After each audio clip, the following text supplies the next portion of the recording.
Government of Puducherry నుంచి department of personal and administrative reforms నుంచి job notification రావడం జరిగింది. సో ఈ నోటిఫికేషన్కి లాస్ట్ డేట్ వచ్చేసి మనకి 20 సెప్టెంబర్ 2024, ఓపెనింగ్ వచ్చేసి మనకు 23 ఆగస్టు 2024.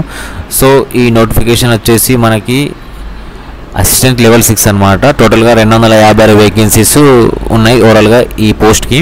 సో ఇందులో డివైడ్ వచ్చేసి మనకి అన్రిజర్వ్ వాళ్ళకి యూఆర్ వాళ్ళకి 104 ఉన్నాయి, అండ్ అలాగే ఎంబీసీ వాళ్ళకి 46, ఎస్సీ వాళ్ళకి 41, ఓబీసీ వాళ్ళకి 28, ఈడబ్ల్యూఎస్ వాళ్ళకి 25, ఈబీసీ వాళ్ళకి 5, అండ్ అలాగే బీసీఎం వాళ్ళకి 5, బీటీ వాళ్ళకి 1 పోస్ట్, అండ్ అలాగే ఎస్టీ వాళ్ళకి 1, పీడబ్ల్యూబీడీ వాళ్ళకి 10 పోస్టులు. ఓవరాల్గా మనకు చూసుకున్నట్లయితే 256 పోస్టులు అనేటివి అసిస్టెంట్ లెవెల్ 6 అనే పోస్టులు మనకు రావడం జరిగింది.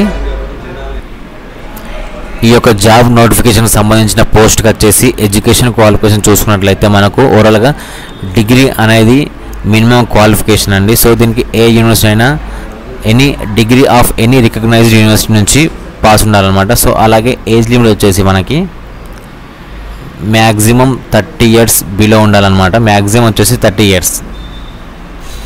ఏజ్ యొక్క రిలాక్సేషన్ కూడా మనకి ఇవ్వడం జరిగింది. సో ఎంబీసీ, ఓబీసీ, అండ్ అలాగే ఈబీసీ, బీసీఎం, బీటీ వాళ్ళకి 3 ఇయర్స్, అండ్ అలాగే ఎస్సీ, ఎస్టీ వాళ్ళకి 5 ఇయర్స్.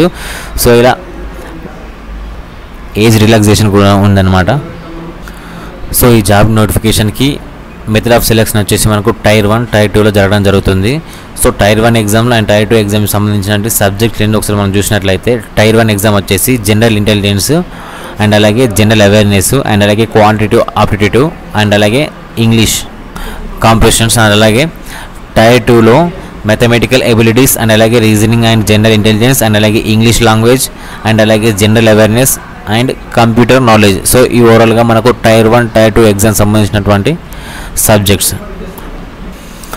సో ఈ నోటిఫికేషన్స్కు మనం టైర్ 1, టైర్ 2 ఎగ్జామ్ అయిన తర్వాత సో మినిమం క్వాలిఫైయింగ్ మార్క్స్ చూసుకున్నట్టయితే అన్రిజర్వ్ వాళ్ళకి 30%, MBC, EBC, OBC, BCM, EWS వాళ్ళకి 25% మినిమం క్వాలిఫైయింగ్ మార్క్స్, అండ్ అలాగే ఎస్సీ, ఎస్టీ, బీటీ, పీడబ్ల్యూబీడీ వాళ్ళకి 20% మినిమం క్వాలిఫైయింగ్ మార్క్స్ అనమాట. సో ఈ ఓవరాల్గా ఇది మినిమం క్వాలిఫైయింగ్ మార్క్స్ అనమాట.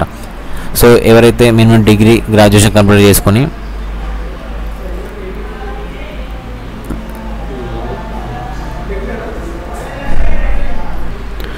సో ఓవరాల్గా ఇదంతా నోటిఫికేషన్ అనమాట.